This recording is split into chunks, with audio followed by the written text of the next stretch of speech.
ঈদের ছুটিতে যাতে আমাদের জনগণ ভোগান্তির শিকার না হয়, রোজদাররা যাতে রাস্তায় ইফতার না করতে হয়, বাড়িতে যে যাতে নিরাপদে পৌঁছাতে পারে, সেই জন্যই এই রাস্তায় দাঁড়িয়ে আমরা এই রাস্তা পর্যবেক্ষণ করছি এবং সেই অনুযায়ী ব্যবস্থা নিচ্ছি। ইতিমধ্যে আইন শৃঙ্খলা দায়িত্বে ডিআইজি সাহেব আপনাদেরকে সার্বিক বলেছে প্রস্তুতি কী।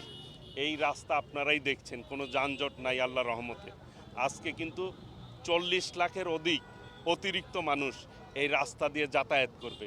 গার্মেন্টস আজকে ছুটি হয়েছে, কাজেই সেই জন্য জনগণের ভোগান্তি লাঘব করার জন্যই আমরা আজকে রাস্তায় এসে দাঁড়িয়েছি। জনগণের ভোটে আমরা নির্বাচিত হয়েছি, কাজেই জনগণের প্রতি আমাদের একটি আলাদা কমিটমেন্ট রয়েছে। মাননীয় প্রধানমন্ত্রীর জনাব তারেক রহমানের নির্দেশ রয়েছে যাতে করে জনগণ কোনোভাবেই ভোগান্তির শিকার না হয়, সেইভাবে আমরা পদক্ষেপ নিচ্ছি।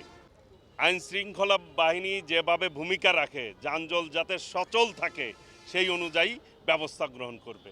আল্লাহর রহমতে এখন পর্যন্ত হয়নি।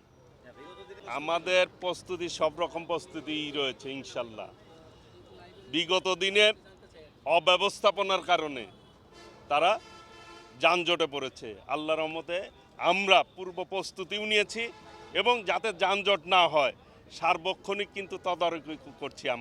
আমি নিজে তদারকি করছি, ডিআইজি সাহেব কিন্তু রাস্তায় আছেন, এসপি সাহেবও রাস্তায় রয়েছেন, পুলিশের সমস্ত কর্মীরা রাস্তায় রয়েছেন, আমাদের কর্মীরাও রাস্তায় রয়েছেন পুলিশকে সহযোগিতা করার জন্য।